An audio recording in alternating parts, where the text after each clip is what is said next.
Well, after a bumper pre-release opening and advance bookings, now Adipurush collections are falling and the movie is almost now considered to be a flop. And there are many reasons behind it, but just to give you a sense of how bad it really is for the Adipurush producers and the filmmaker, is that even before the release, the kind of advance collection went up to 240 crores of rupees. That's now the total amount post-release of the movie, and it's consistently been falling from 79 to 69 to 49. And the reason which is being given for this, one of course, is the bad publicity that the movie released just after it was released. For example, there were problems with the dialogue. 5 of those dialogues had to be changed. And the portrayal of the main characters like Ram, even Sita and Hanuman did not go down with the film viewers, and all of them started coming out and giving a thumbs down. What usually happens is that just before a movie is about to be released, there are these expectations because of publicity, word of mouth, and also a huge expectation which are pushed forward by the publicists, and also depending in the case of Adipurush, the topic that we were talking about.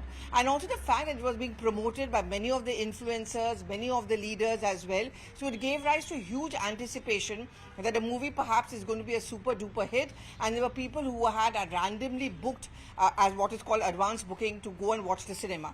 But once the movie was released and you had those pictures of viewers coming out and saying that the dialogue is not good, it was tacky, even the production has been very not up to the mark, and the movie does not resonate in a sense of, say, a religious belief or that sentiment which people were going and watching the movie for. Now, the filmmakers also said and claimed that they made the movie with the expectation that they want to reach out to, say, a younger generation who may not have read, for example, a Ramcharitramanas. Even there, it jarred. It came across as not of good quality. The dialogue certainly were not on very good count, and therefore, as a result of this, the bad press it was getting, slowly, the figures started coming down, the collection started coming down.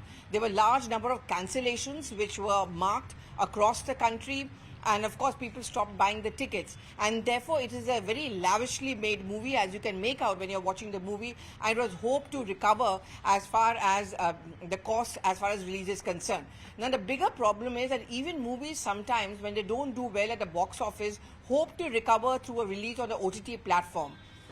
But with the kind of public sentiment which is arising, it may be very difficult for this movie to even get an OTT release, because I'm sure the people who have objected to this movie inside cinema halls will also object to it being released on an OTT platform, which is now going to be easily accessible to all and will reach your homes. And therefore also the global release has really not matched up to good figures. Now, Nepal is a huge market for many of the Indian cinema, especially based on a theme like this. Over there also we know it's been mired in controversy. So despite some high names, some big names like Prabhas, the movie certainly has not given a reason to cheer as far as the filmmakers go.